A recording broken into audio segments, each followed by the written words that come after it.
Assalamualaikum warahmatullahi wabarakatuh.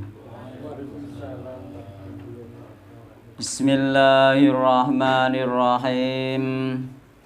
Innal hamdalillah wassalatu wassalamu ala Rasulillah wa ala alihi wa ashabihi wa mawalah.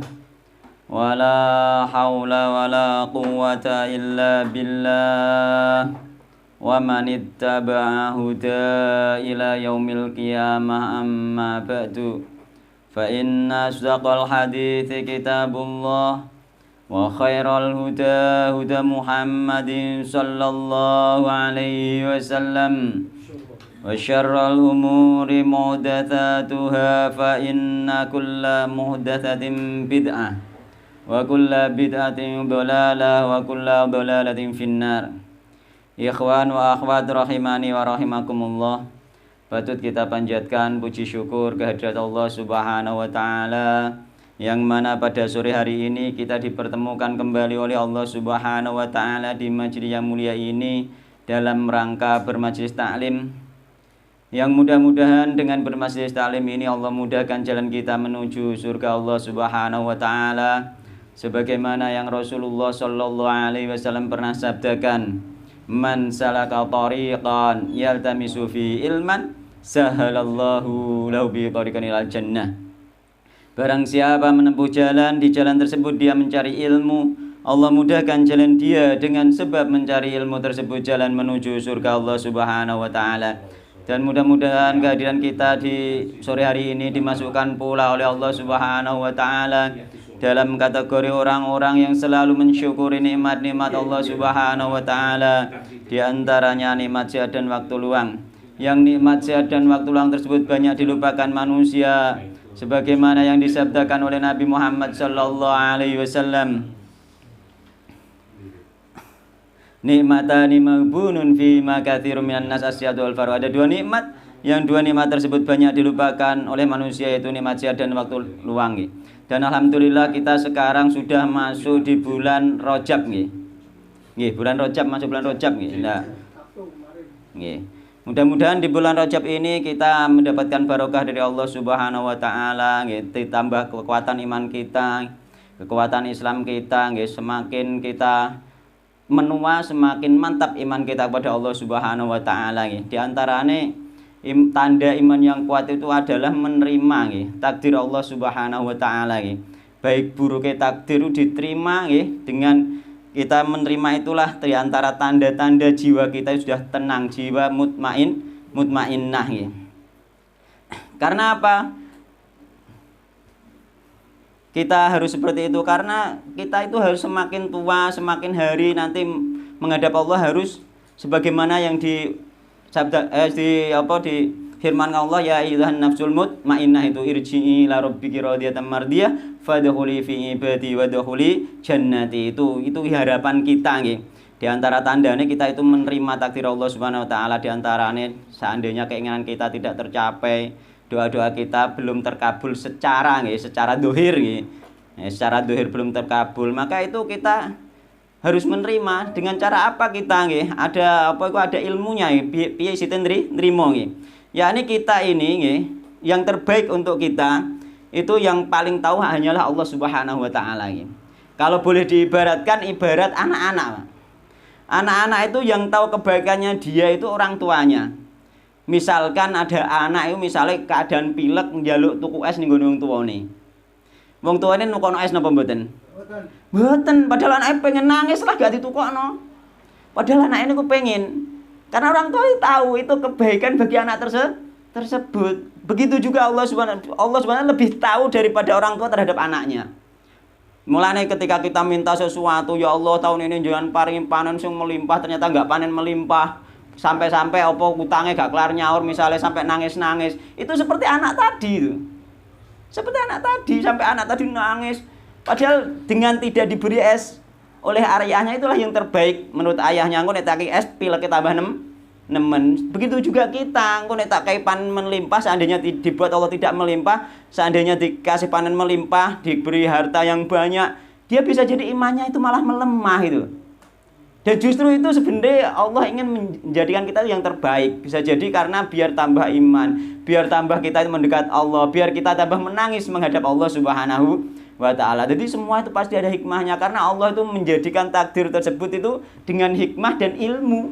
Allah tahu gitu ukuran yang pas untuk hamba-hambanya tersebut. Makanya ketika kita sudah beriman, bertakwa, berusaha secara dohir dan batin, maka semua yang terjadi itu harus diterima. Baik misalnya anaknya yang sakit, istrinya yang sakit, ya. Atau mendapatkan istri yang tidak sesuai yang diharapkan, ojo keburu dicerai, ya.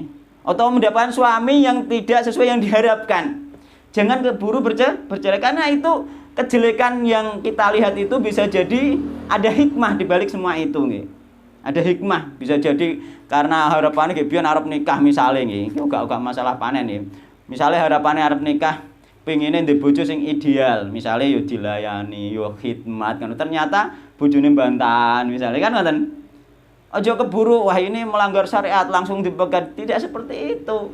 Ya, itu ujian bagi kita bagaimana kita mengelola yang sudah diberikan oleh Allah Subhanahu wa taala. Kita kelola, ya. Kita kelola, kita beristighfar kepada Allah, kita mendekat kepada Allah. Terusan kita mendoakan misalnya istri kita atau yang istri mendoakan suaminya kepada Allah Subhanahu wa taala agar menjadi suami yang soleh, yang suaminya berdoa agar istrinya menjadi istri yang soleh, dan dia sendiri berbuat menjadi orang yang soleh. Insya Allah wong soleh gathuk karo wong soleh. Gak langsung sithik-sithik meneh bocah saiki sing cah sik cilik-cilik sing padha nikah iku lagi ana masalah ekonomi sedikit wis berantakan. Wong tuane melok-melok pisan sing jadi masalah. Wong tuane melok-melok wis nduk gak apa-apa nduk. Kowe isih enom ae ngono ya, akhirnya sido rusak itu.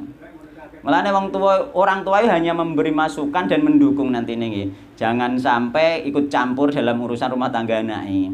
Iku biasanya kacone dari situ rata-rata nggih sing kula temui. Itu termasuk nasihat bagi teman-teman kita sing kemarin juga mengeluh kepada kula nggih tentang istrine sing berani kepada suami. Terusan orang tuane sing ikut campur dalam keluarga iku sabar. Hadapi, berdoa kepada Allah Subhanahu wa taala. Aja urung-urung solusinya cerai. Padahal orang-orang solusinya cerai itu bukan solusi utama itu. Solusi utama itu kita bersabar gitu. Ya, bersabar dan berdoa kepada Allah Subhanahu wa taala. Kita pertahankan dulu. Gitu. Seperti itu gitu. Kalaupun nantinya akhirnya ternyata sampai cerai, itu insya Allah kalau sudah benar-benar terjadi, nah itulah baru takdir dari Allah. Yang penting kita berusaha untuk mempertahankan dulu gitu gitu. Ya. Jadi ngoten nggih. Jadi Allah itu lebih tahu nggih untuk kita nggih. Misale tadi kita dikasih sehat atau tidak, bahkan dikasih sakit sampai njaluk mari gak mari-mari. Misale, kan ada juga itu. Itu bukan berarti tidak dikabulkan oleh Allah. Allah itu tahu, Allah itu mengetahui semua yang terjadi dan semuanya ada hikmah di balik semua itu. Nek digawe sehat, digawe duit akeh, terus digawe apa-apa gampang, bisa jadi dia itu menjadi orang yang durhaka kepada Allah Subhanahu wa taala. Karena digawe sempit dia malah dekat dengan Allah Subhanahu wa taala. Belum waktunya semuanya sesuai takaran pase sama tenu. Kita keadaan kita sendiri sekarang ini nggih, dengan model ketakwaan kita sendiri ini yang diberikan oleh Allah sudah sesuai takarannya Allah Subhanahu wa taala. Mulane iku langkung nantine kita iso qanaah nggih nrimo ing pandum sebagaimana yang kita kaji di Riyadhus Shalihin kemarin. Pun kita lanjutkan pelajaran mawon nggih. Yang penting semangat terus nggih. Tujuan kita kemarin itu yang kita sampaikan itu harus dipegang, yakni tujuan kita itu akhirat nggih, bukan tujuan dunia. Dan napa nek tujuan akhirat berarti gambaran kehidupan kita itu kelihatan itu nggih. Dibuktikan dengan amalan nih. Jadi lebih mendahulukan urusan akhirat daripada urusan dunia meskipun urusan dunia tidak ditinggalkan nih. Sebagaimana hadis kemarin yakni mangkanatil akhiratu hammahu ja'alallahu ghinahu fi qalbihi. Barang siapa yang tujuan hidupnya akhirat, Allah jadikan nih kaya di dalam hatinya. Wa jama'alahu syamlahu. Allah mengumpulkan, memudahkan semua urusannya. Wa tatu dunya wa yaraqimatun dunya, datang dalam keadaan hina. Wis teko sesuai takarane Allah Subhanahu wa taala. Wa man kanatid dunya hammahu, barang siapa tujuan hidupnya dunia, ja'alallahu faqru baina ainaihi. Allah menjadikan kefakiran, rasa melarat ada di depan kedua matanya. Wa farraqa alaihi syamlahu, urusane dadi berantakan. Walam ya'ti minad dunya illa ma qadira, dia dapat dunia sesuai kadar yang telah ditetapkan untuknya. Sampeyan kerja mempengo ninggalno ibadah tetap kadar sing dikekno Allah sesuai takarane tersebut itu. Nah, itu kita perhatikan sehingga kita tidak lupa akhirat. Ya, kemarin kita membahas napa? Bab tentang buang hajat nggih. Sekarang hadis nomor 3 dalam bab tersebut di Bulughul Maram ya. Dan juga semoga di bulan ini kita tambah amalan kita ditambah nggih. Karena kita termasuk bulan haram nggih. Di antara 4 dari bulan haram nggih. Dzulqa'dah, Dzulhijjah, Muharram, Rajab. Itu bulan haram. Di bulan haram amalan itu ini dilipat gandakan pasti, bukan di bulan haram saja, di hari biasa amalan itu dilipat gandakan. Dibesarkan pahalanya oleh Allah Subhanahu wa taala nggih. Misalnya puasa atau sholat sunnah misalnya pahalanya hari-hari biasa misalnya upaya 10.000. Kalau bulan haram bisa jadi 100.000 gitu loh maksudnya nggih. Dan itu pun bisa dilipat gandakan 10 kali lipat gitu. Nah, itu makanya kita perbanyak nggih. Dan di sini memang tidak ada hadis-hadis khusus untuk amalan apa di bulan Rajab, itu tidak ada nggih. Ada hadisnya itu dhaif nggih. Ya, yang ada itu kita menambah di bulan haram karena menghormati bulan haram ini dengan amalan yang serius nggih, amalan apapun nggih. Bisa puasa, bisa sholat, bisa zikir nggih, bisa murojaah Al-Qur'an dan lain sebagainya nggih. Di antaranya termasuk di antaranya itu puasa nggih. Puasa itu juga Rasulullah SAW juga puasa di bulan Rajab, itu banyak puasa di bulan Rajab. Namun Rasulullah melarang puasa seluruh 1 bulan. Ya, ada larangan dari Nabi Muhammad SAW puasa seluruh 1 bulan di bulan Rajab. Ya. Jadi Rasulullah SAW kanan Nabi SAW yanha an syami Rajabin kullihi. Rasulullah SAW melarang puasa bulan Rajab semuanya. Tujuannya apa dilarang oleh Rasulullah? Li ayyattakhidha idan, agar tidak dijadikan hari raya. Karena hari raya itu hanya ada dua. Jadi memang seperti itu. Jadi boleh sampai puasa sebanyak-banyaknya di bulan Rajab, tapi tidak usah penuh karena memang dilarang oleh Nabi Muhammad SAW agar tidak dijadikan hari raya. Sejak zaman dulu Nabi sering dan sahabat sering tapi tidak penuh satu bulan gitu nggih. Ada yang ditentukan puasa bulan Rajab itu tanggal 1 Rajab enggak ada. Hadisnya semuanya dhaif nggih, dan termasuk masalah sholat juga hadisnya juga dhaif. Jadi masuknya di syariat secara umum. Karena bulan haram nggih, semuanya harus dimuliakan nggih. Kita tekankan di bulan haram ini memperbanyak amal soleh dan meninggalkan maksiat ditekan semaksimal mungkin nggih, sekuat kita nggih.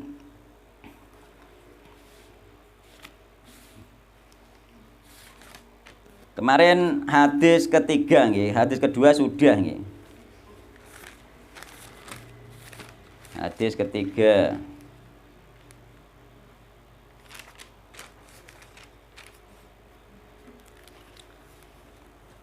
Tentang buang hajat ya. Kemarin tentang buang hajat, yakni tentang adab-adab di dalam buang hajat. Tentang apa istijmar, istinja ya. Istinja yakni cawik dengan air, istijmar cawik dengan benda kering. Enggak harus batu ya, benda kering. Nah, itu misalkan kita sing ning Tegal, bekerja ning Tegal, ingin buang hajat, cawike piye nek gak ono air, dengan benda kering, bisa batu, bisa daun ya, bisa kayu ya. Asal bukan benda-benda yang mulia ya. Misalnya duit ndak boleh. Benda-benda yang mulia ndak boleh ya. Nah, itu boleh dipakai ya. Jadi bisa dimanapun kita ya. Tapi saiki nek wong tani saiki ku, kula mengikuti wong tani ku nek ning nggone Tegal sing angel banyu biasanya tadong hujan. Nggih, tampungan banyu nggih Pak nggih. Tinggo nyempret monggo saiki. Nggih tandon banyu sak pirang-pirang saiki ning Tegal-Tegal niku. Ya, seandainya enggak ada air maka pakai batu. Ya, sulit cari batu pakai misalnya daun bisa, atau tanah kering bisa, atau kayu ya bisa, itu banyak sekali ya. Yang penting untuk menghilangkan najis tersebut ya. Bisa ya. Jadi enggak ada kata enggak bisa cawi, itu enggak ada ya. Nah, yang pesawat piye? Pakai tisu. Nah, ada tisu nggih, pakai tisu. Sekarang hadis ketiga, an Anas bin Malik radhiyallahu anhu qala nggih. Dan dikatakan saking sahabat Anas nggih. Anas itu termasuk pembantu Rasulullah sallallahu alaihi wasallam nggih. Anas bin Malik Al-Ansori nggih. Dia menjadi pembantu Nabi selama 10 tahun. Dia tahu seluk-beluk kehidupan Nabi Muhammad sallallahu alaihi wasallam ya, Anas bin Malik niku. Kala ngendika sinten Anas bin Malik, Kana ana sinten Rasulullah sallallahu alaihi wasallam iku yadkhulu mlebu sinten Nabi al khalaa ing tempat buang hajat. Khalai tempat sepi yang di situ di tempat terbuka itu zaman dulu nggih. Meskipun ada tempat tertutup juga nggih, tapi umumnya di tempat terbuka nggih dulu. Di padang pasir, tempat terbuka menjauh dari orang sampai tak terlihat itu. Tempat yang sepi. Fa'amilu mongko nggawa sapa ingsun ana ya ingsun wa gulamun lan bocah nom nahwi kang madani ingsun yakni sebayane Anas bin Malik. Idawatan ing wadah saking lulang. Min main saking banyu yakni wadah lulang isine banyu. Cara saiki mungkin timbo ngoten mawon nggih atau panci dan lain sebagainya nggih. Wa najatan lan tombak kang cendak. Ya iki termasuk dienggo dalil para ulama, nggo tombak bereng nandakno dia di tempat terbuka nggih. Bukan di tempat tertutup. Jadi membawa senjata, bawa tombak nggih.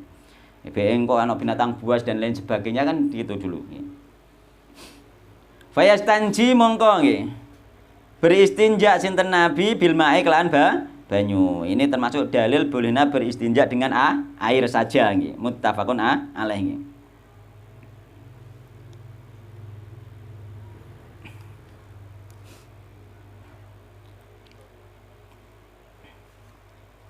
Terus kemudian hadis yang keempat wa anil Mughirah bin Syu'bah radhiyallahu anhu qala nggih. Qala Rasulullah SAW, "Khudil idawata, khud ngalapo sira idawata ing wadah." Wadah sing ana banyune. Fantolako mongko budalan sinten Nabi hatta tawaro sehingga ketutupan sinten Nabi anni saking ingsun nggih. Faqadha mongko nekani hajat sinten Nabi, faqadha mongko nekani sinten Nabi hajatahu ing hajate Nabi Muhammad sallallahu alaihi wasallam muttafaqun alaih. Jadi diantarane nggih di antarane faedah hadis nggih beliau buang air itu bersembunyi nggih, ndelik. Aja saiki kadang nek ning kali-kali ning kono ana model tradisi ku ning kali ngising jejer-jejer mbek ngobrol omong-omongan. Itu termasuk mengundang marah Allah Subhanahu wa taala nggih. Nggak boleh itu. Jadi ada hadisnya nanti setelah ini nggih. Jadi buang hajat mbek berbicara itu tidak boleh. Bahkan Rasulullah SAW diulangi salam tidak jawab di riwayat Imam Bukhari itu.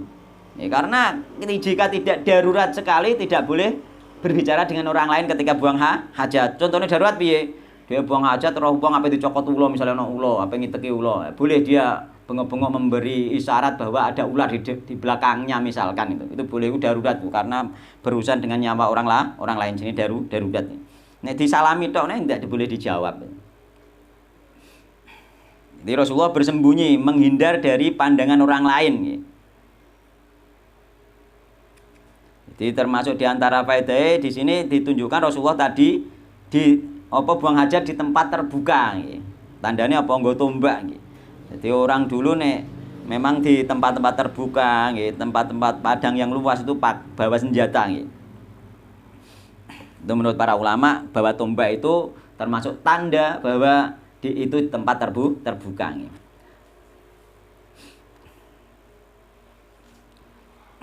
Dan bolehnya hanya air saja. Nabi nggak pakai batu. Padahal di tempat terbuka kemungkinan ada batu juga. Tapi para ulama itu sepakat yang terbaik dua-duanya itu dipakai. Karena apa? Karena semuanya diajarkan oleh Nabi dan juga kedua-duanya dipakai itu agar tangan ini tidak langsung menyentuh najis, Pak. Faedah. Jadi yang menyentuh najis apa? Batu itu. Setelah bersih baru air lagi ambil tangan itu sudah enggak ada najisnya. Jadi ainun najasah itu sudah hilang dengan batu tersebut. Sehingga faedahnya apa? Karena kita itu disuruh menjauhi najis. Faedahnya tangan ini tidak terkena najis itu. Tapi boleh meskipun terkena najis pakai air saja. Karena apa? Sesuatu yang dibutuhkan itu boleh kita menyentuh najis ketika dibutuhkan gitu. Itu boleh gitu. Tapi malah bagus ya, malah yang paling baik, yang terbaik menurut para ulama termasuk menurut Imam An-Nawawi dan para ulama baik ulama salaf atau ulama kholaf itu berpendapat yang terbaik dua-duanya dipakai. Misalnya di kamar mandi cawisi tisu, bar dilap tisu baru air itu. Itu dua-duanya dipakai yang paling baik. Tapi mungkin kita kerepotan ya, namanya sesuatu yang terbaik itu pahalanya lebih itu memang repot kan ngoten nggih. Jadi jika harus memilih salah satunya, maka yang terbaik itu pakai air gitu.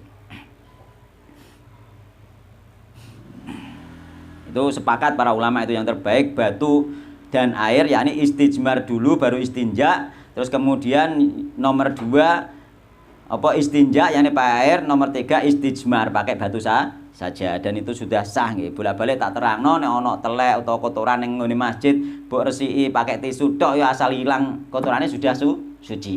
Karena itu boleh nggih. Cuma afdolnya tetap pakai air itu. Nah, afdolnya saja. Mulane orang-orang Syafi'iyah itu sing teliti ku nek carane ngeten.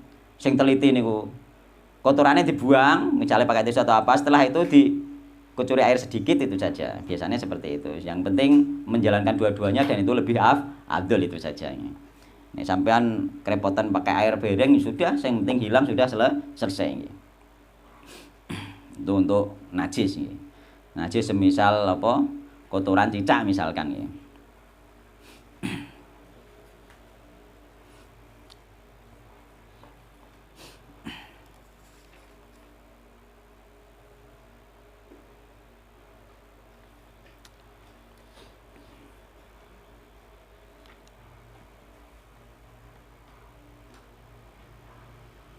Jadi di sini juga disunahkan mempersiapkan alat kebersihan, yakni di mana yang keempat tadi Nabi meminta wadah nggih.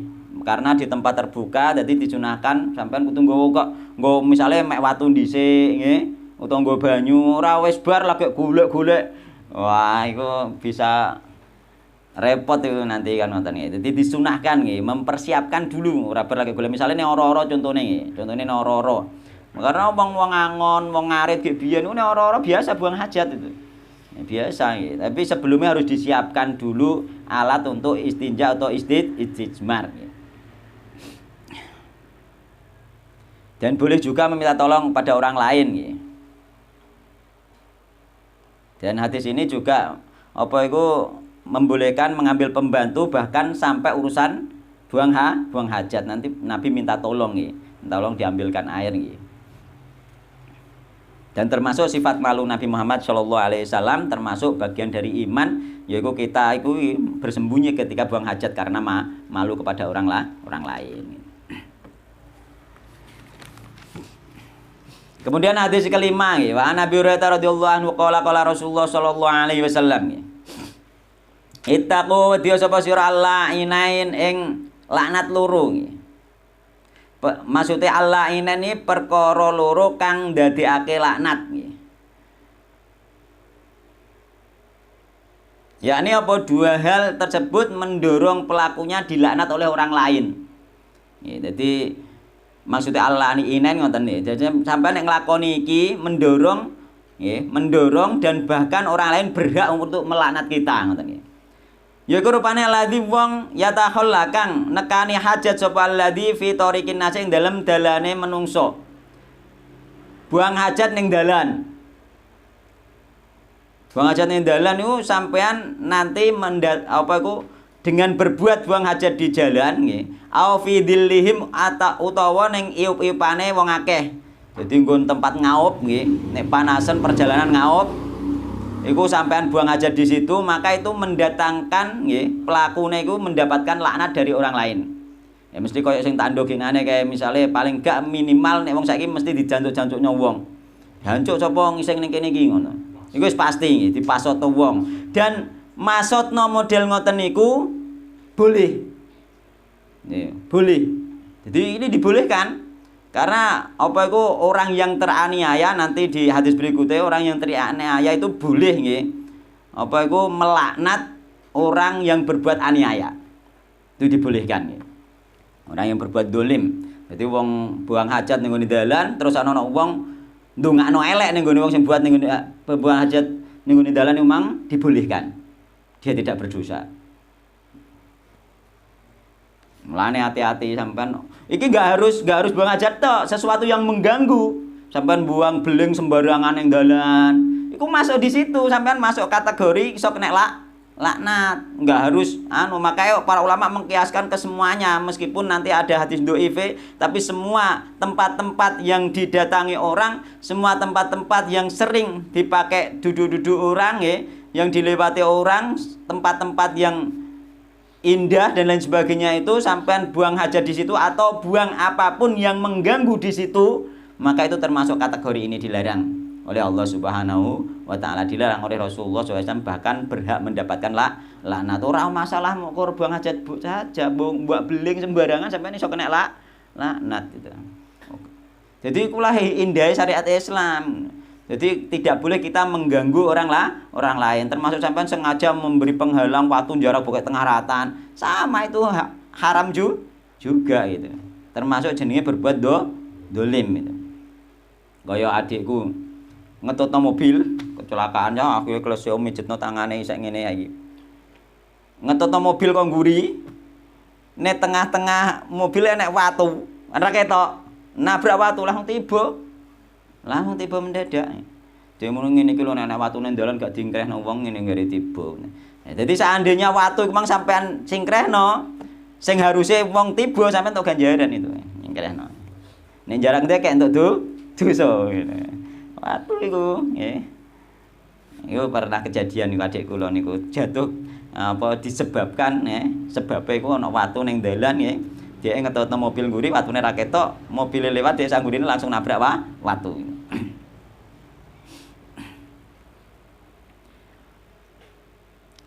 Jadi di sini yang mendatangkan laknat dan berhak untuk dilaknat nggih. Dan orang yang terdolimi berhak untuk melaknat itu adalah orang yang napa? Buang hajat nggih di jalan nggih. Anas itu manusia secara umum.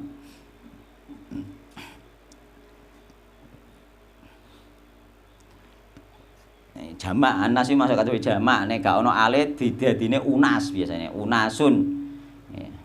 Nek bentuk tunggal mufrate insan. Insan menungso kan ngoten nggih. Anas manusia secara umum. Nek gak ono alif dibaca unas biasanya. Nah iya, unas. Unas itu jamak apa niku? Wa zadalan nambahi sinten Abu Dawud nih. An Mu'ad saking Mu'ad wal mawaridalan ing panggonan tumekane banyu. Yakni saluran air. Walabdu ta'ila fatih hadis ittaqu al malain. Wedya sapa sira kabeh al malain ing pira-pira laknat. Berarti laknat akeh ora mung loro tok. Asalatata kang telu, yaiku rupane al baroza fil mawarid, nekane hajat ning gone mawarid, tempat tumekane banyu nggih, saluran air. Wa qari'ata tariqi lan ing dalem tengahe dalan wadili lan ning gone nggon iup-iupan, ditambahi ning gone saluran air. Juga dilarang kita buang hajat di saluran air nih. Kalen kados bingking jenengan mboten oleh. Nggih mestine nggih, saluran air. Tapi gunakna. Buang sampah juga. Iya, buang sampah sembarangan nggih. Ngantek wong gregeten Tegale buangi sampah tulisi dilarang buang sampah di sini.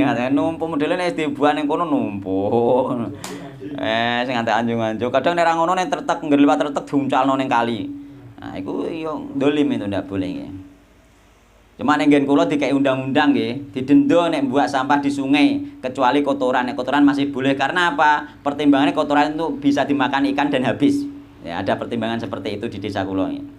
Jadi untuk kotoran tidak dilarang dan tidak didenda nggih, karena pertimbangannya untuk makanan ikan dan cepat habis. Wallahu taala alam nggih. Mungkin maksud di sini nanti adalah saluran air untuk air bersih. Mungkin seperti itu nanti nggih. Pasti nanti akan spesifik ahli hadis, ahli fikih pasti nanti akan mengkategorikan nggih. Maksud yang dimana adalah saluran air yang untuk air bersih kan itu. Tapi nek untuk air sawah nanti bisa dikecualikan ya, untuk sawah, untuk malah lemu lho sawah. Nah, nggih untuk dan lain sebagainya nggih. Insyaallah masih dikecualikan nggih. Nanti biasanya orang-orang ahli fikih itu nanti memilah-milah nggih. Enggak semuanya gitu. Karena kenyataannya di tempat kula kesepakatan masyarakat dan apa jane pamonge juga boleh nggih. Ya, boleh asal tidak sampah-sampah misalnya plastik dan lain sebagainya dilarang nggih. Karena itu memang bukan air untuk mandi dan bukan air untuk mencuci, itu air memang untuk sawah. Jadi memang bukan untuk mandi asal air tersebut itu. Insya Allah yang dimaksud adalah air bersih, air untuk apa saluran air bersih. Kaya ning daerah Nguluan wonten nggih, mulai wonten sumber kecil dari atas sampai bawah itu jernih kalian itu sampai bawah. Enggak ada kotorannya sama sekali karena memang diundangkan dilarang buang sampah dan buang kotoran di situ. Jadi itu memang sudah aturan desa dan memang untuk air bersih, untuk korah-korah, untuk mandi, memang itu dikhususkan lah. Yang tempat seperti inilah nanti mengundang laknat, pasti dilaknat oleh orang. Tapi nek di tempat sing kaya kidule kula niku gak ono wong buang apa iku kotoran ning kali, gak ono sing melaknat sama sekali. Enggak ada, memang tidak digunakan untuk air bersih. Jadi beda nanti. Karena ini yang dimaksudnya mendatangkan laknat dari orang-orang. Jadi ada bedanya nanti. Kecuali nanti kalau sudah difungsikan masyarakat sebagai air bersih, nanti beda, diundangkan lagi untuk menjadi air bersih sehingga memang dilarang dan nanti ketika buang di situ ya mendatangkan laknat itu.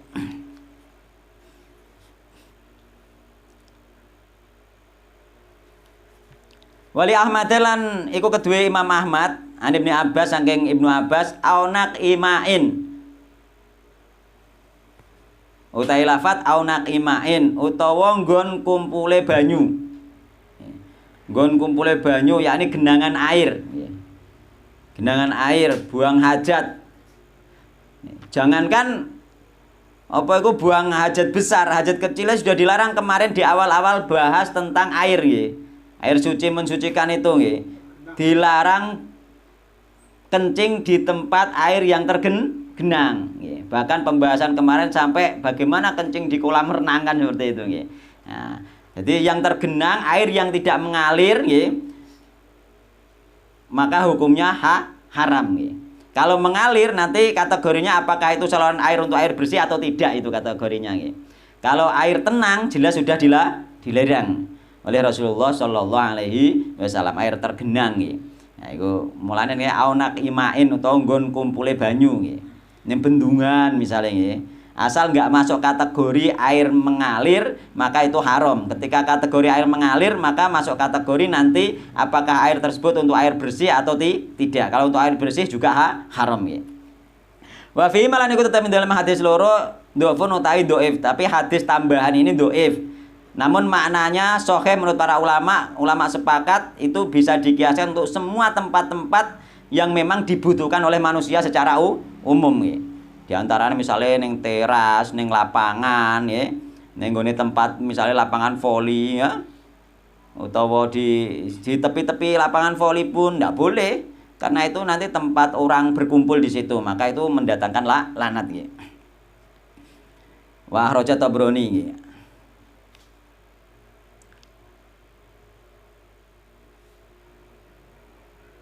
Wa rajalan ngetokake sinten Abdul Tabrani Imam Tabrani an-nahya ing nyegah an qadhail hajati saking buang hajat tatal asjari ing dalem ngisore wit-witan al-mufirati kang ngetokake buah wadofatin lan pinggire kali wadofatin nahri lan pinggire kali aljari kang mili. Nek pinggir kali sing mili yo gak oleh, pinggire wae gak oleh nggih. Min haditsne Umar bisa natin cuma sanate dhaif nggih.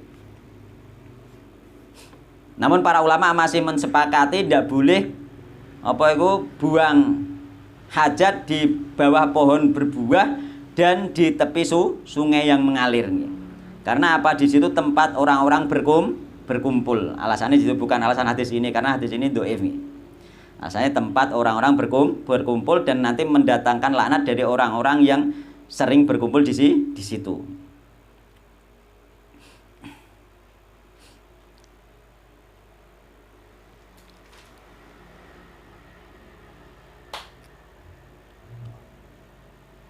Jadi tadi dari awal larangan buang air besar dan kecil di jalan-jalan, yang dilihat orang-orang ini jalan sing wis mati nanti beda hukumnya nggih. Karena tidak akan mendatangkan laknat nggih. Di tempat-tempat duduk nggih.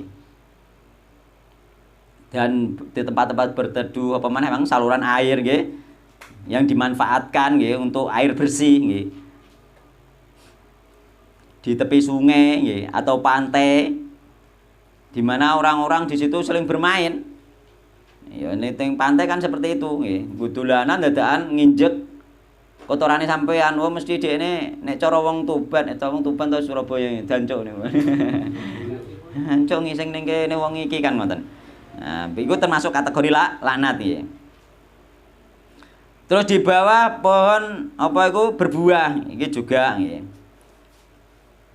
Karena apa termasuk pohon berbuah maksudnya sing buahe dipetik nggih dan dimakan nggih. Bukan semua pohon berbuah nggih. Kenapa gak oleh engko nek ceblok buah emang kena najis. Wong sing metik engko iso kena najis padahal kita disuruh menjauhi najis. Jadi tempat-tempat berkumpul sing bermanfaat nggih untuk manusia maka di situ jangan sampai nggih kita kotori nggih, kita beri pengganggu nggih.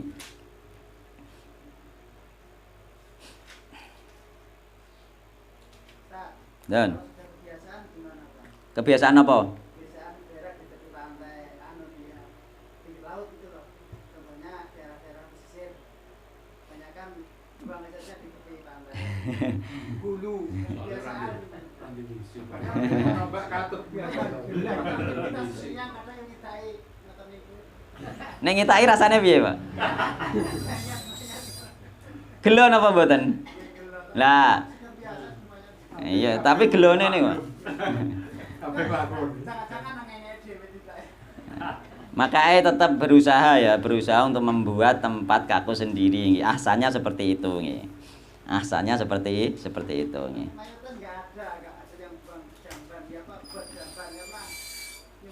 Itu pun kan tempat terbuka dan bisa dilihat orang lain toh, bukan tersembunyi, itu pun sudah pelanggaran gitu. Ya, sudah pelanggaran itu nggih. Sudah pelanggaran maka itu hendaknya tidak nggih karena jelas mendatangkan laknat karena apa wong sing datang ke situ nginjek itu pun atine gelo kan ngoten nggih. Isin ning sawah wong. Iki nek ngeperdek. Nggih. Di bawah pohon itu juga agak boleh nggih, apalagi mbok titikan nggih. Apa buang hajate ning bawah pohon terus nggih. Karena akan menjadi najis nggih. Mulane termasuk pohon sing dipupuk dengan benda najis iku nanti hukume disamakan dengan al-jalalah. Yakni binatang sing makan kotoran. Mulane ketika kita mupuk pakai apa? Kotoran sapi, kotoran kambing. Karena apa? Kotoran sapi, kotoran kambing nggih tidak najis. Gitu. Nek kotoran sapi, kotoran kambing dimasukkan najis, nanti buah itu masuk kategori seperti al-jalalah. Karena diserap ya. Barang seperti itu nggih. Makanya kotoran manusia jangan dibuat pupuk nggih. Kecuali tidak sengaja napa? Kotoran ayam kan enggak najis. Sama. Kotoran binatang yang halal dimakan maka tidak masuk kategori najis. Batange nasar kan ana sing ngon-ngon lele betek mati digono. Sebenarnya masih boleh nggih. Cuma nanti begini nggih. Lele itu ketika makanan intinya nggih yang mendominasi itu barang najis nggih, maka nanti dikarantina dikasih makan makanan yang tidak najis selama nggih sekitar sampai apa itu efek dari najis tersebut hilang gitu.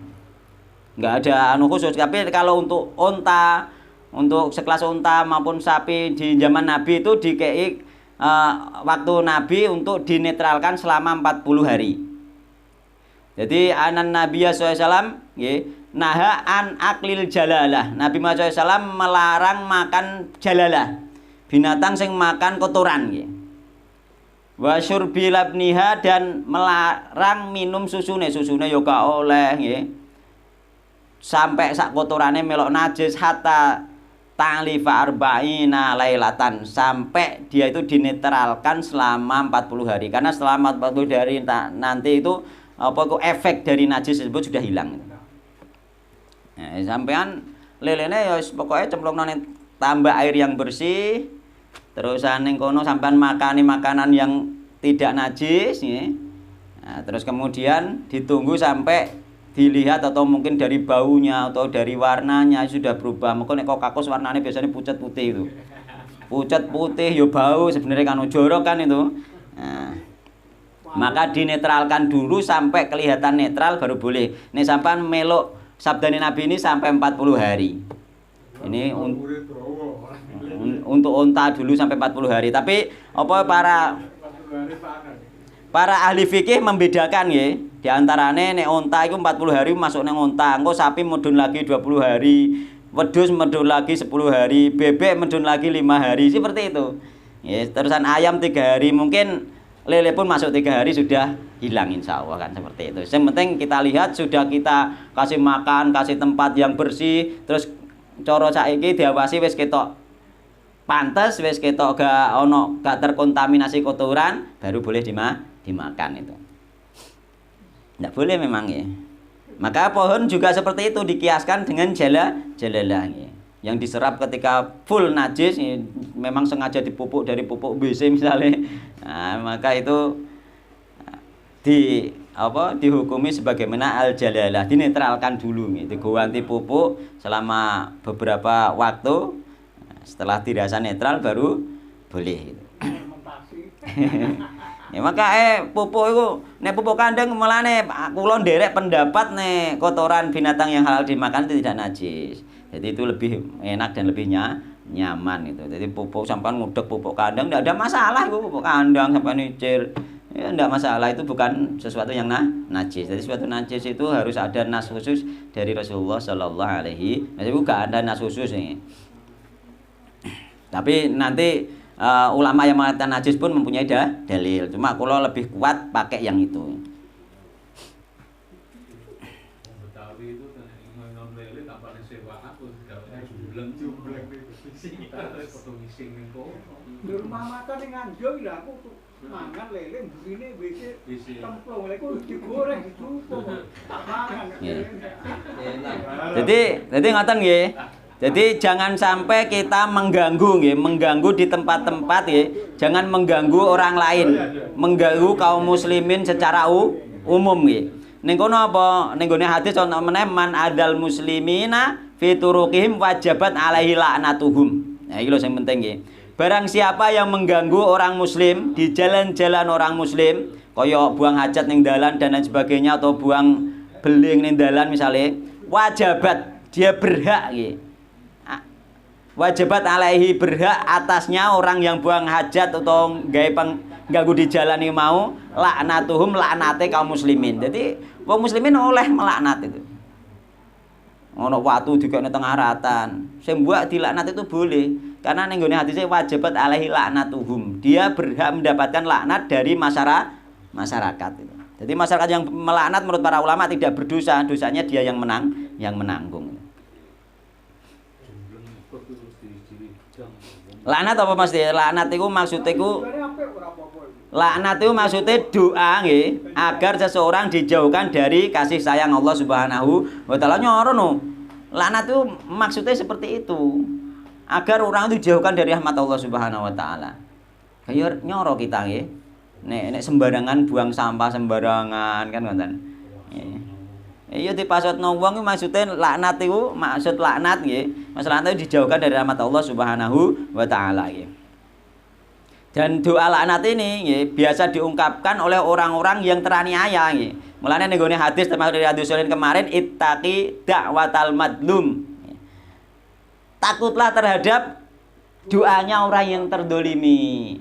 Mulane wong sampean ngiteki ngengeke wong misale kan wong terdolimi sampean kan ngoten. Iku ndongakno bahaya iku witake dak matal madlum. Iya mandi kuwi. Mulane diwanti-wanti aja buang apa hajat sembarangan. Muga iku termasuk mendolimi orang lain dan ittaqi da'watal madlum. Takutlah doanya orang yang terdolimi.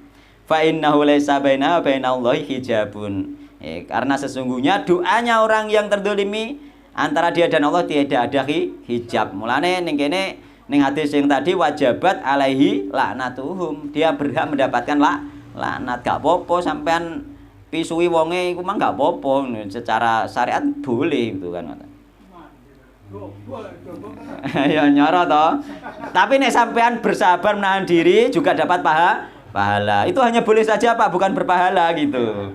Ya sampean milih pundi? Nah, sabar kan ngoten. Tapi boleh ngono. Tapi sabar itu lebih baik. Kayak ngene iki kita misalnya didolimi pemimpin misalnya. Dipimpin pemimpin dolim. Kita sabar mendoakan kebaikan kan dapat pahala. Tapi ketika kita melaknat kita tidak dapat pahala. Kita mendoakan buruk kita tidak dapat pahala gitu. Jadi debat itu kok ngelak-ngelak. Ya, yang lebih baik tidak, kita doakan semoga baik-baik saja. Yang nanti yang jadi itu sudah apa itu sudah takarane wong Indonesia pantese ya kuwi kan ngoten mawon. Kan enak kita kan wong Ahlussunnah kuwi enak lho. Mbok sing dadi endi yo sudah kita ikhlas, berarti takarane wong Indonesia pantese sing dadi ya ini niku gitu loh. Iku jenenge sampean kok iso nrimo takdir Allah Subhanahu wa taala itu. Ya pantese sing endi kan ngoten nggih. Tak kira nek ndelok masyarakat sing luas ini isih urung pantes sing mimpin misale bener-bener adil, bener-bener sunnah, urung pantes tak kira. Karena sekiranya memimpin dia tidak akan mampu nggih, karena masyarakatnya belum kenal sunnah gitu. Jadi lihat saja nanti. Ustaz enggak iso jadi presiden. Nan? Ustaz itu sulit ya. Ini kita sing paham Ahlussunnah gak mikir masalah seperti itu, enggak mikir. Kita berdoa saja agar kita diberi pemimpin yang baik itu saja.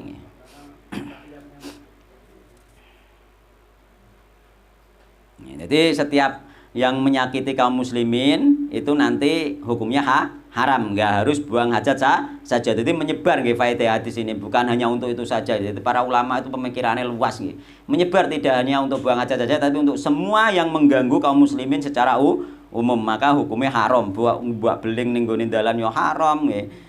Buat sampah ning dalan yo haram. Karena aslinya Islam itu mengajarkan kebersihan sudah nggih.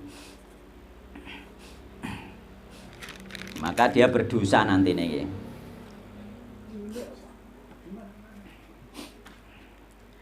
Wa an Jabir radhiyallahu anhu qala Rasulullah sallallahu alaihi wasallam. Hadis ke-6. Idza taghawwata rajulani.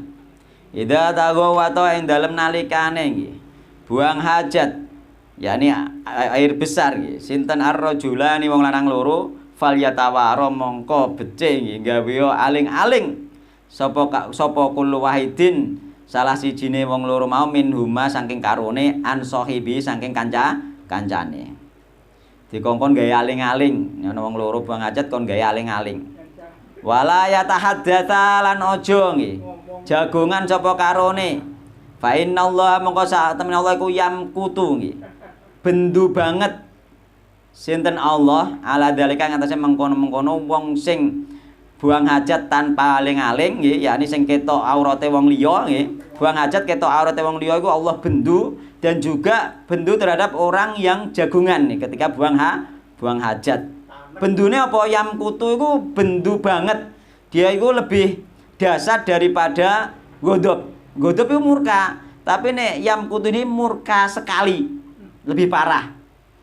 Jadi lebih parah bukan hanya godop saja, bukan hanya murka saja nih. Jadi Allah mempunyai sifat murka, sifat marah nih. Ini yang ditetapkan oleh Ahlussunnah gitu. Jadi Ahlussunnah menetapkan semua sifat-sifat Allah yang ada di Al-Qur'an dan sunnah Rasulullah sallallahu alaihi wasallam. Di antara sifatnya Allah marah. Mulane ora mung 20 sifatnya Allah iku. Akeh kan ngoten. Semuanya nggih di 99 Asmaul Husna ada sifat Allah semua. Nek mung 20 kan saithiken. 20 itu hanya awal saja nggih. Hanya awal pengenalan terhadap anak-anak. Mulane nek nggone kitabe diarani Aqidatul Awam, ya akidahe wong awam. Dadi permulaan sampeyan dikenalno liyane meneh harusnya ditambah bukan hanya 20 gitu.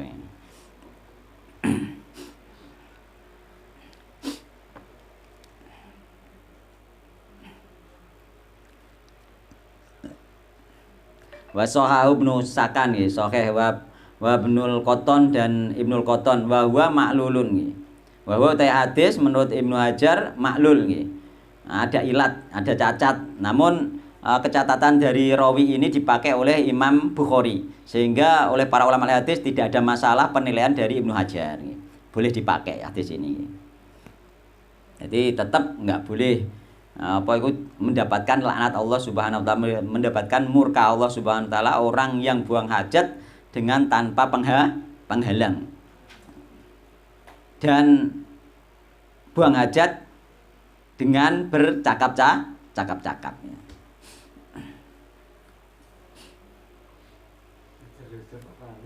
Nggih, nek kula ngertos riyen-riyen ngoten nggih, jejer-jejer ning kali mbek ngobrol nggih.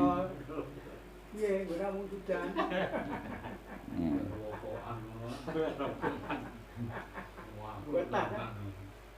Jadi hukumnya haram nggih, haram, bukan sekedar anjuran saja, hukumnya haram nggih. Karena menimbulkan marah Allah Subhanahu wa taala lebih dari godop nggih. Sing nomor 7 nggih, kita lanjut ben oleh akeh. Iki dep-dep wis Rejeb nggih. Bar Rajab Sa'ban lho, wis arep bulan Ramadan nggih. Nek cara Jawane Rejeb ruwah poso Syawal kan ngoten. Nah, dadi Rejeb Sa'ban Ramadan nggih. Nun?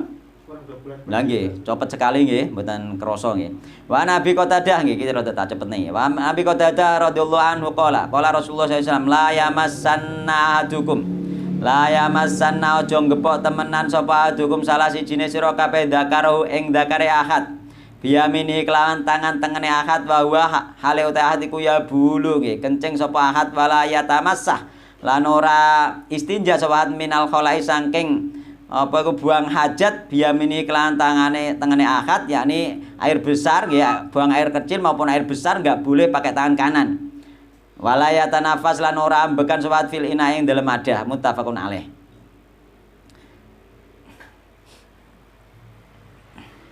Jadi ning kene diterangkan janganlah kita menyentuh nggih dzakar kita ketika kita cawik nggih dengan tangan kanan nggih. Jadi cawik gak oleh nganggo tangan kanan, yakni tangan kiri.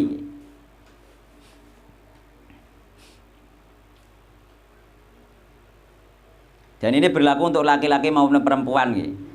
Ning kene mesti ahad hukum iku lafate iku untuk laki-laki tapi untuk semua nggih. Perempuan nggih. Laki-laki perempuan nggih enggak boleh menyentuh kemaluane ketika beristinja nggih pakai tangan kanan nggih.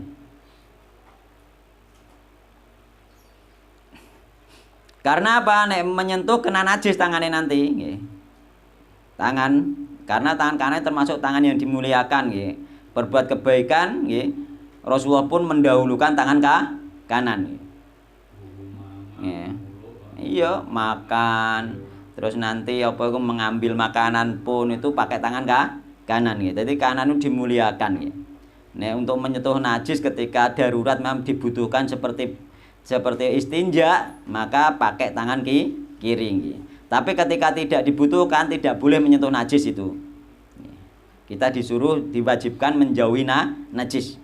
Kecuali dalam kondisi harus menyentuh dengan najis koyo istinja tadi, maka kita pakai tangan kiri. Ini kondisi yang harus kita menyentuh gitu. Oh, gak ono tisu, gak ono batu. Memang dan boleh juga nggih. Maka kita pakai tangan kiri nggih.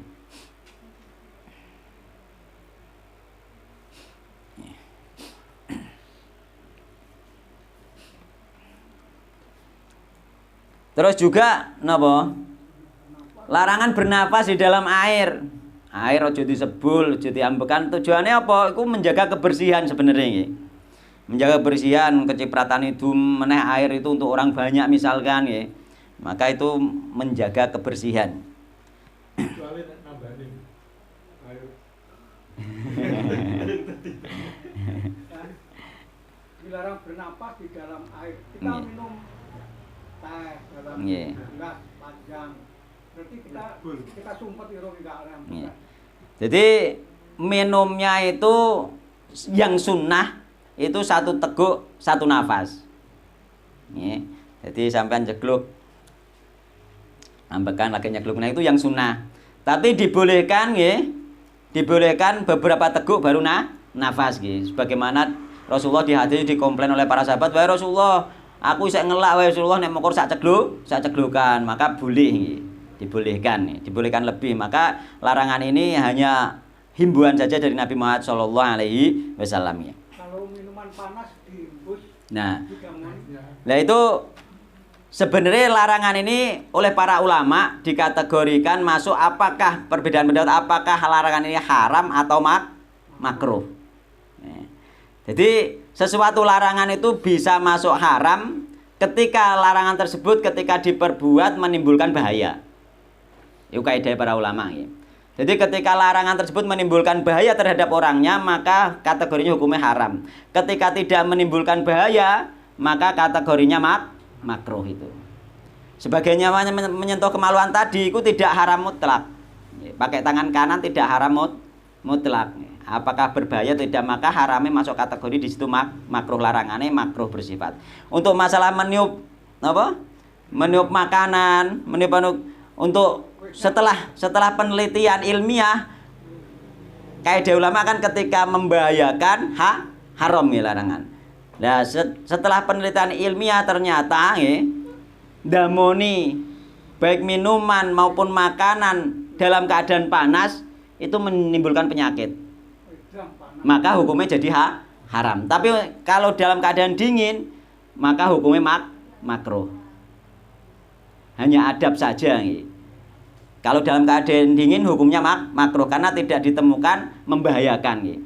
Hanya sopan saja. Makruh. Hah?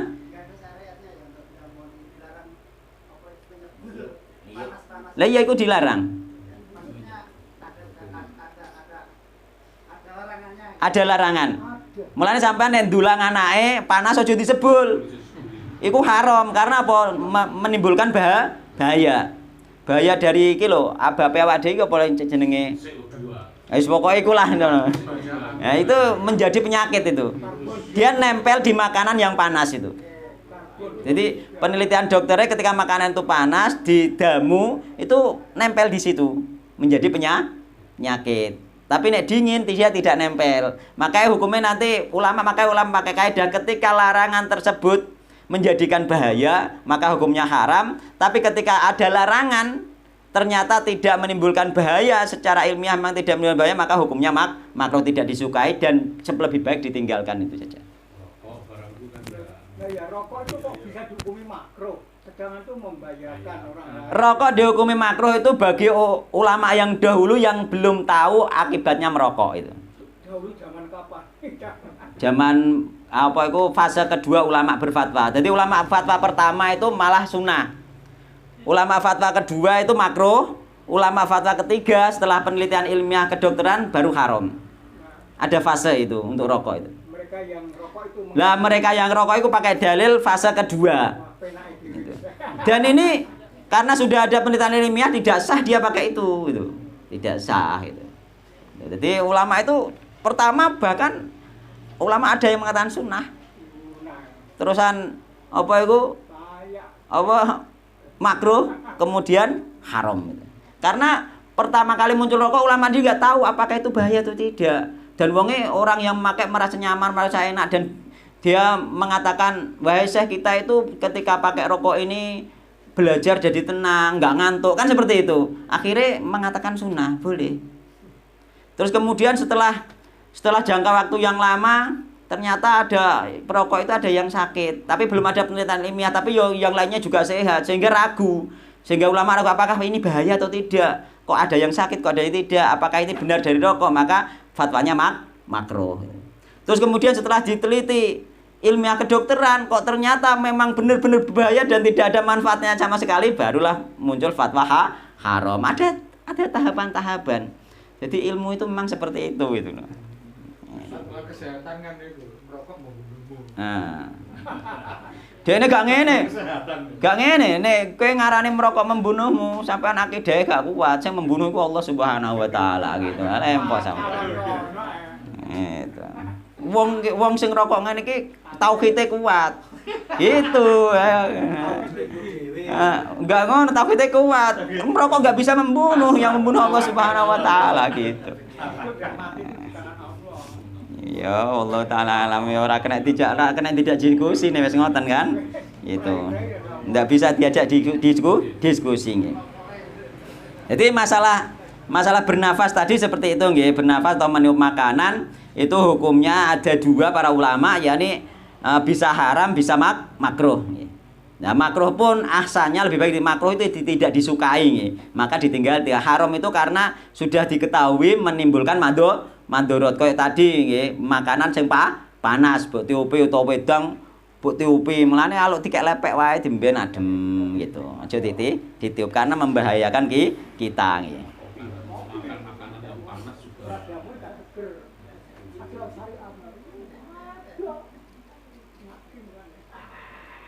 Kan. Dilanjut ben oleh akeh jar Pak Arjito, Mang. Ini nyawas ya. Ada pertanyaan ibu-ibu kita hargai ya. Bisa punya konektor koma. Dijawab ke anak.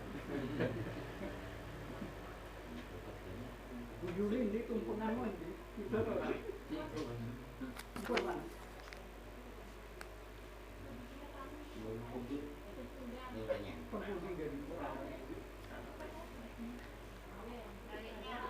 Oh, dibulak-balik lho Ustaz itu. Oh nggih, akeh pertanyaane. Boleh takut Bu Yuli pas pengen hari aku pun minta Ustaznya aku.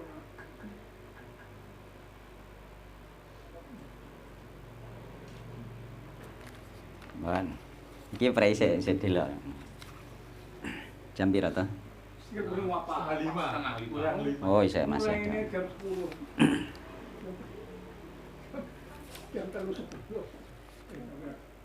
Skobucu, sing bujuke Pak Hartos.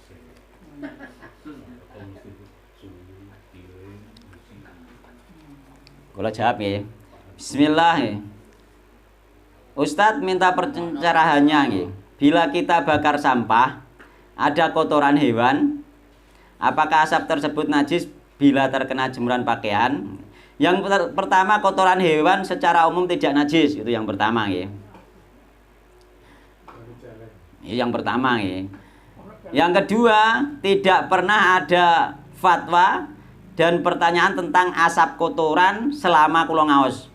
Jadi insya Allah ketika tidak ada pembahasannya sejak zaman dahulu, maka insya Allah tidak masuk kategori najis. Asap apapun. Asap, asap apapun, termasuk asap rokok. Tapi masuk kategori bisa mendolimi. Ini asap rokok, ini asap rokok. Kan pakaiannya ambune. Oh iya. Ya maksudnya ini pertanyaan najis apa tidak, maka kalau jawab tidak. Tidak sangit tuh Pak pertanyaan. Najis. Kami itu urusan dunia. Yang kedua, sholat Jibril apakah ada hadisnya? Wallahu alam, nek hadisnya kula dereng ngertos, tapi sholat Jibril itu boleh diamalkan sesuai keumuman nas sholawat. Yakni hanya bentuk doa, hanya itu saja. Itu sholawat Jibril. Non? Apakah itu ada contohnya? Itu boleh diamalkan karena hanya sekedar doa sholawat paling pendek sesuai dalil Al-Quran. Apa itu? Ya ayyuhalladzina amanu shollu alaihi wasallimu taslima. Jadi itu sholawat dan salam saja yang paling pendek. Allahumma sholli ala Muhammad. Tapi itu kan bikinan manusia. Enggak, sudah sesuai dalil tadi. Itu yang paling pendek, yakni sholawat dan salam saja.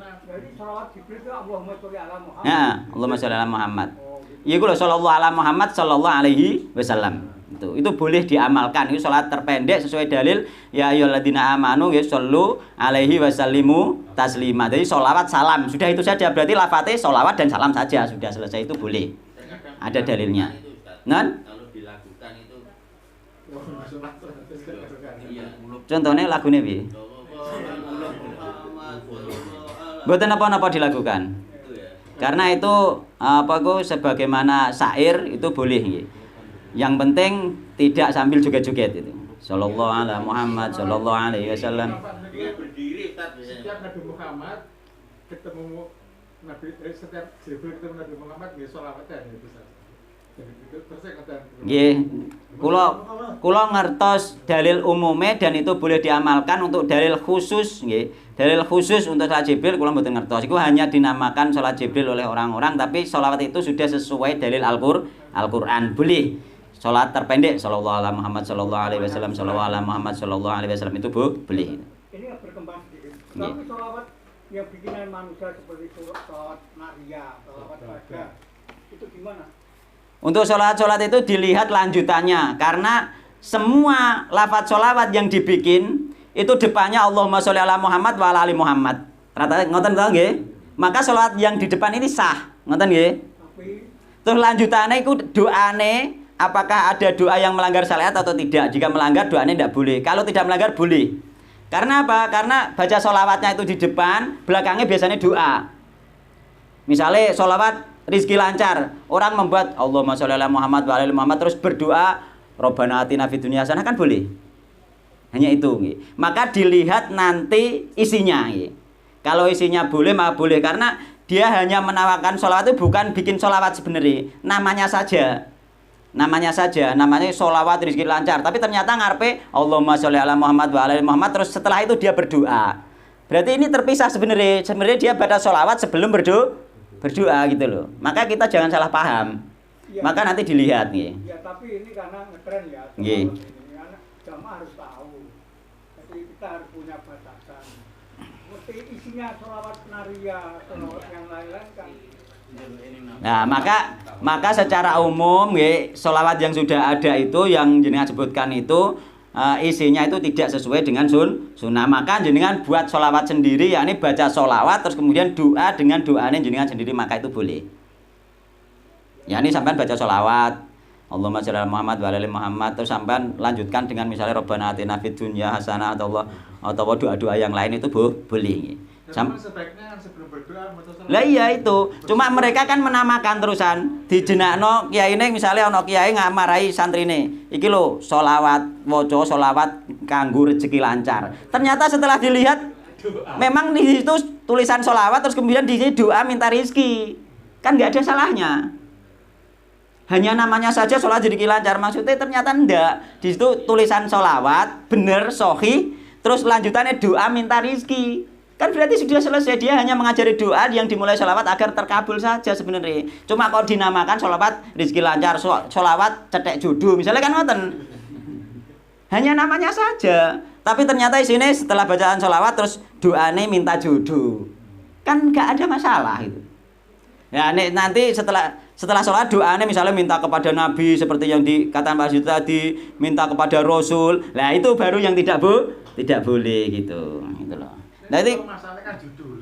Itu kan sing nggih. Doa minta rezeki kan. Kula ku banyak nggih baca sholawat yang diajarkan oleh mereka itu kepada orang awam, setelah tak lihat ternyata isinya sholawat terus kemudian doa-doa minta rezeki kok. Ya bener mereka itu iki sholawat rezeki lancar. Didono aku ternyata seperti itu gitu loh. Maka yang seperti itu masih boleh. Salah judul. Hanya masalah judul saja. Doa rezeki lancar kan ngoten. Kita mendengar ya, Nggih. mendengar di YouTube itu seorang ustaz Nggih. namanya. Apabila ingin mendapatkan rezeki yang banyak itu membaca sholawat nariyah 100 kali itu. Nah, kalau sudah seperti itu tidak usah dihiraukan karena itu tidak ada dalilnya dan sholawat tersebut sendiri isinya bermasalah gitu. Nggih. Sampun nggih ngoten nggih. Intinya itu doa, rata-rata mereka itu seperti itu nggih.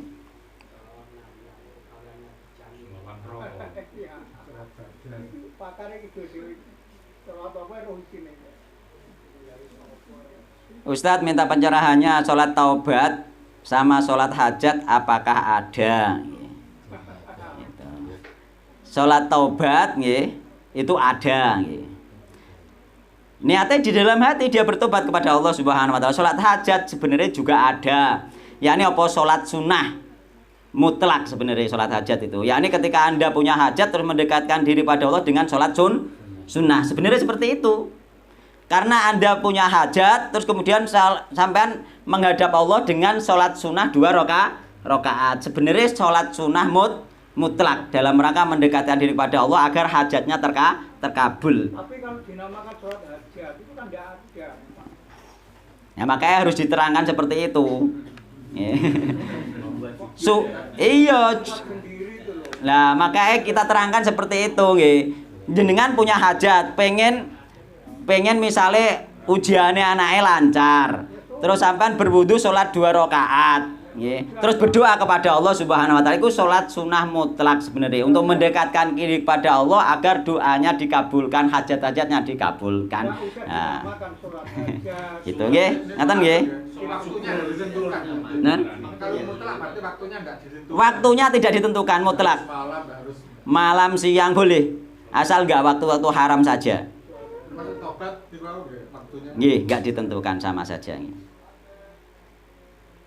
Bon nggih. Jadi umum saja itu sifatnya nggih. Sampean sholat sampai kemeng nek sholat mutlak itu boleh. Duwe hajat apa misalnya sholat mempeng, duwe hajat pengen anaknya lulus kuliah, sholatnya mau mempeng sholat sunnah berkali-kali maka itu boleh mendekatkan kepada Allah nggih. Terus kemudian bila ada acara membuat tumpeng acara sekolah, apakah kita boleh ikut urunan tersebut? Acara sekolah niku lho, Bu. Tumpengan itu tumpengan piye? Mari pindah sekolah atau lulusan terus tumpeng tiap orang tua diminta itu buat tumpeng berapa tumpeng Dimintai urunan lah ini. Untuk kelulusan. lulusan tumpengnya no bujune Untuk kelulusan dibolehkan. Pindah Pindah sekolah, sekolah. boyongan, Sekolahnya boyongan. boyongan tempat baru, pakai tumpeng, bawa tumpeng. Boleh. Secara hukum asal itu boleh, sebagaimana pindah rumah dan lain sebagainya itu boleh. Para ulama itu mengadakan makam itu boleh. Yang tidak boleh carane saja. Ya, jadi katakan boleh apanya untuk tumpeng.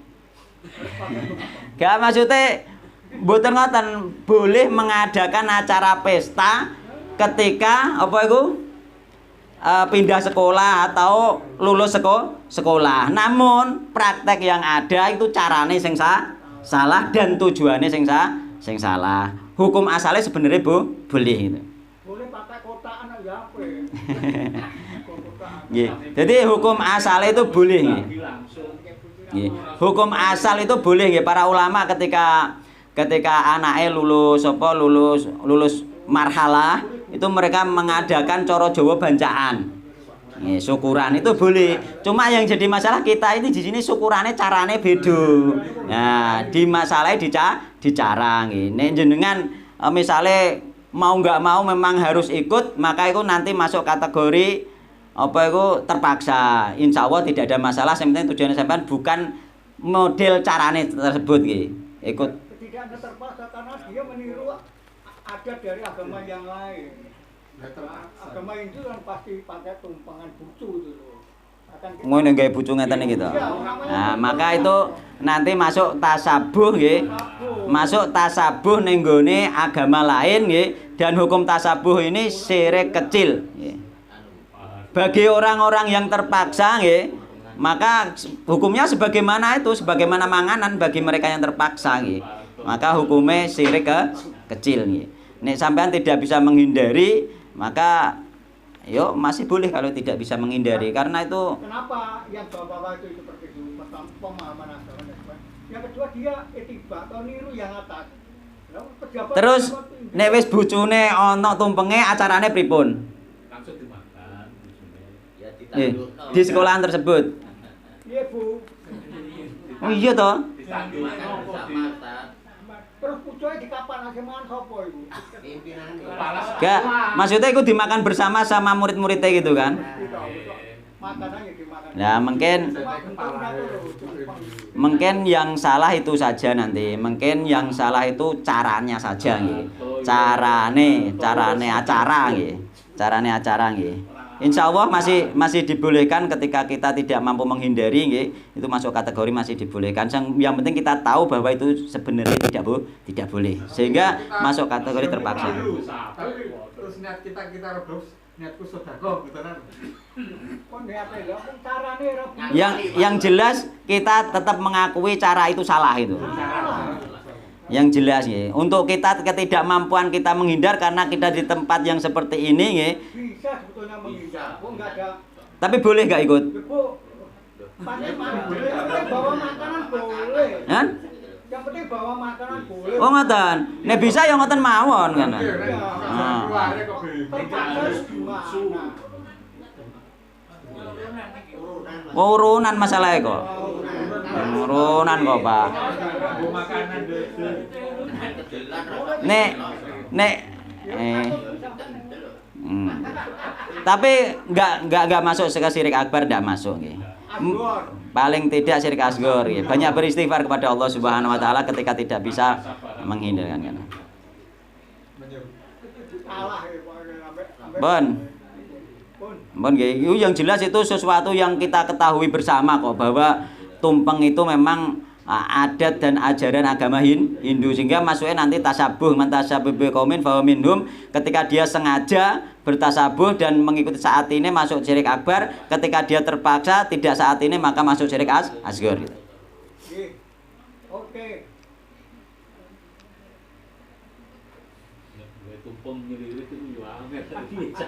Ya tunggale kae lho Pak, orang membunuh lalat itu lho. Membunuh lalat itu kan dia tidak masuk kategori syirik akbar. Karena dalam api finar. Api ini Iya, dia finar karena syariat zaman dahulu nggak ada kata terpaksa. Tapi neng syariat Nabi Muhammad diancam nyawa darurat maka dia tidak finar.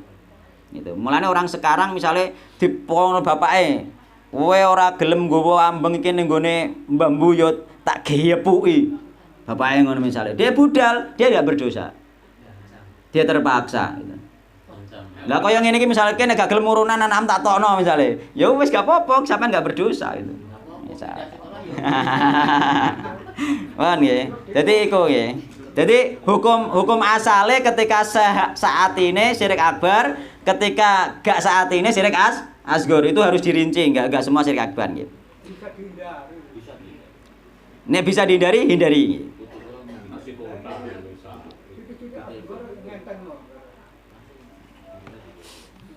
Terus kemudian bolehkah bisnis MLM syariah? LM syariah iki piye? Nek masalah sertifikat MUI itu tidak bisa apa itu dijadikan pedoman secara mutlak. Nggih. Ya dikatakan syariah. MUI itu produknya halal. Oh gitu. Nek produknya halal MUI, produknya jelas halal. MLM-nya yang tidak halal sistemnya nggih. Nggih. MUI menghalalkan. Oh ngoten maksudnya nggih. Sertifikat MUI maksudnya sertifikat halal niku nggih. Barangnya halal tapi digawe LMM. MLM itu semua MLM yang selama ini kula ngertos semuanya bermasalah nggih. Bermasalahnya tuh larinya kemana? Larinya ke halal apa enggak? Ke haram. Nggih. Jelas bener. Nggih. Nah iya bermasalah ke haram. Jadi semua MLM itu larinya ke haram nggih. Ya, jadi lebih baik ya tidak boleh ikut bisnis MLM. Kok enek syariah iki bis piye? Napa? Anu semacam koperasi. Enggak perlu disampaikan rincinya. Oh, nggih. Ngeten mawon, mungkin jaringan MLM-nya seperti apa nanti kita pelajari. Karena selama ini sing kula ngertos semua MLM itu bermasalah nggih. Tetapi kalau MUI memberikan sertifikat halal dari LMM saya kira enggak mau. Itu sertifikat halal ini untuk produknya saja, bukan MLM-nya. Nggih, ngoten nggih. Kenapa sistem multi level itu haram, Ustaz? Singkat aja gimana? Multi level marketing. Multi level marketing. Iku ada unsur goror dan penipuan di situ nggih. Nggih. Kan niku nanti anu apa iku MLM kan sing dhuwur saya sugih, sing ngisor saya kepencet. Nggih. Jadi kon golek uang bareng niku nggih. Nah nggih. Kali basalaman rumen pun tingkat dhuwur ya. Lah nggih. Dadi sing dhuwur magrong-magrong sing ngisor nanti semakin banyak orang semakin bawah semakin mengakar buahnya itu semuanya jadi korban nanti. Yang paling bawah menjadi korban. Jadi itu goror dan merugikan orang lain itu. Nggih.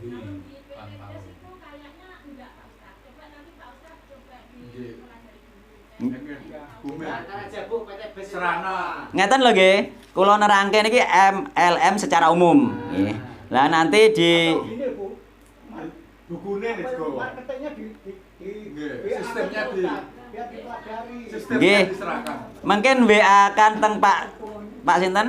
Pak Arjito, mungkin Pak Arjito di WA-ne teng kula, tak delok sistemnya itu bagaimana ngoten nggih. Itu perlu iku nggih. Karena secara umum selama ini sing kula ngertos niku semua bermasalah. Sing ditulis bang-bang syariah mawon nggih prakteknya Nggih. nggih sulit ta.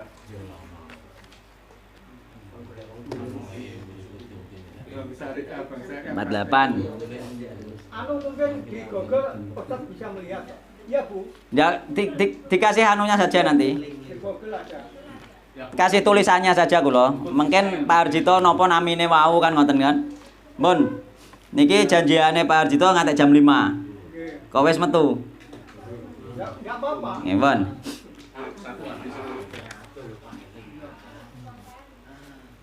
Jam 5 tesih sanggup liyane nih. Jam 5 kurang 1/4. Gak pun pas. Pas. Jangan kesempatan niki pun pas. Mau mulai ini kan. Mpun napa dilanjut napa sampun? Ampun mawon. Sampun nggih, mpun kedalon nggih. Wallahu taala alam nggih. Wallahu taala alam, semoga kajian yang singkat ini nggih mbah berkah, mbah barokah nggih, mendapatkan ilmu yang manfaat sehingga kita bisa beramal dengan ilmu nggih, dan kita lanjutkan insyaallah pekan depan nggih. Wallahu taala alam, subhanakallahumma bihamdika asyhadu an la ilaha illa anta astaghfiruka wa atubu ilaik. Wassalamualaikum warahmatullahi wabarakatuh.